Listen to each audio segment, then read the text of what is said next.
তোরা আম খাবেন? আম পারিস না কে? এই আমগুলো পানি নিয়ে আসি ওই গাছ থেকে। তো সেই স্বাদ গ্রানই অন্যরকম। কিটারে শালা রাইছে তোর বাটপার রাইলে শোক আম পা শেষ করবে নাকি রে? কি হবে? এ তুমি যে আমটা ছিলে, তুমি কি এই আমের মালিককে বলেছো? না, বলিনি। তোমার এই পৃথিবীতেও শাস্তি হবে এবং আখেরাত, এটা তুমি মালিকের অনুমতি না নিয়ে যে আমটা ছিঁড়ছো, এটা তোমার মহা শাস্তি হবে। এই দুনিয়াতেও শাস্তি হবে, আখেরাতেও তোমাকে শাস্তি ভোগ করতে হবে।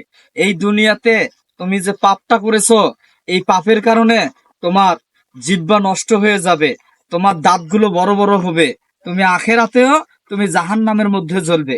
এটা কি তুমি অন্যায় করো নাই? আমি তো এটা জানি না যে অন্যের কাছ থেকে কোনো কিছু পারলে অনুমতি নেওয়া লাগে। তো এখন এই পাপ থেকে বাঁচার উপায় কি? উপায় আছে।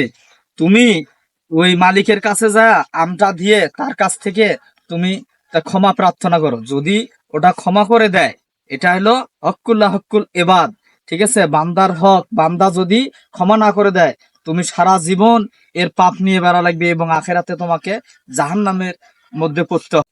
স্যার ঠিক আছে, এখনই আমি আমের মালিকের কাছে যাচ্ছি। আচ্ছা, যাও যাও যাও, পাপ থেকে বাঁচো।